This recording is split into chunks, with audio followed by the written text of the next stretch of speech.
Picture this, the 5th century BCE, the colossal Persian Empire, the largest the world had ever seen, turns its gaze toward a collection of small, fiercely independent city-states, Greece. This was more than a war for land, it was a clash of civilizations, a fight between a massive empire and the radical new idea of democracy. It all kicked off in 490 BCE. The Persian king, Darius I, was furious.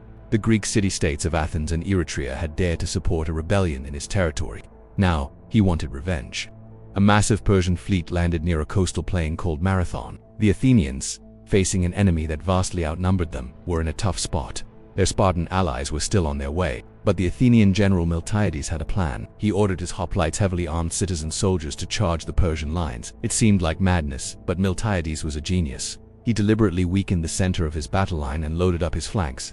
As the Persians pushed through the weak center, the strong Greek wings swung in, enveloping and crushing them. The victory at Marathon was stunning.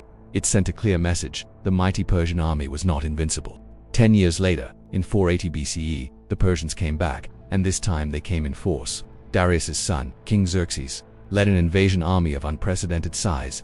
The Greeks knew a straight-up fight was impossible. Their strategy, delay, and the perfect place for a heroic stand was a narrow coastal pass called Thermopylae, the Hot Gates. Here, King Leonidas of Sparta, with his legendary 300 Spartans and a few thousand other Greek allies, held the pass against the endless waves of the Persian army for 3 days. The narrow pass neutralized Persia's numbers, and the Greeks inflicted devastating casualties, but their heroic defense was doomed.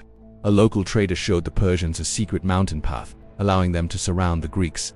Realizing the battle was lost, Leonidas dismissed most of his forces. He and his 300 Spartans, along with a few hundred other loyal Greeks, stayed behind to fight to the death. Their sacrifice was not in vain. This legendary last stand bought precious time for the rest of Greece to prepare.